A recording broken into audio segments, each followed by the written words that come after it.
You can read 100 parenting books and get a lot of different good ideas. Sometimes the parenting books may even contradict each other a little bit because each child is different.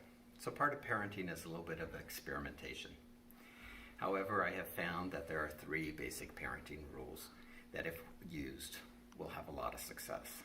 Rule number 1, need to have clear rules and expectations of our child. Now, sometimes in a divorce situation, there may be certain rules at dad's house and certain rules at mom's house. That's okay as long as they are consistent in those households.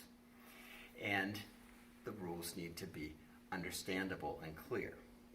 For example, if a teenager comes and says, "Hey mom, can I go to the county fair with my friends?"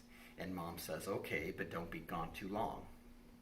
And then the child comes home, the teenager comes home, and the parent's upset because he had been gone until dinner. And the mother says, "I told you not to be gone too long." And the son says, "But I was home for dinner." The problem is that there was not a clear rule. What time is not very long.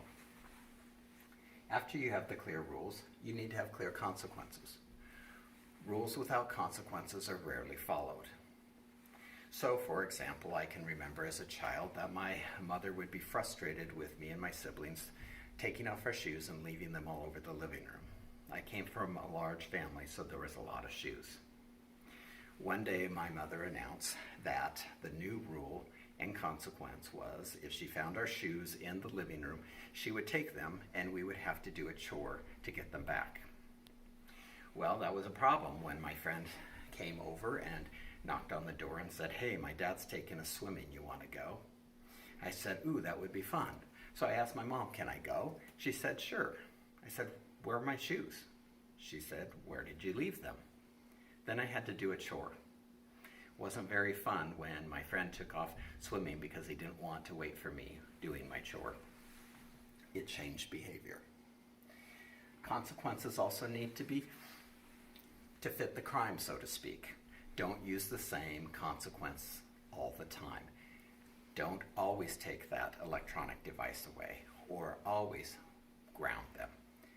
Look at what you can do around what the problem is. If they're resistive to going to bed, maybe they go to bed earlier the next night.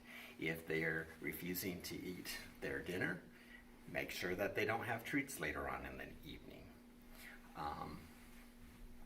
Number 3, follow through. 1 and 2 are great, but without number 3, you run into problems. You need to follow through each and every time.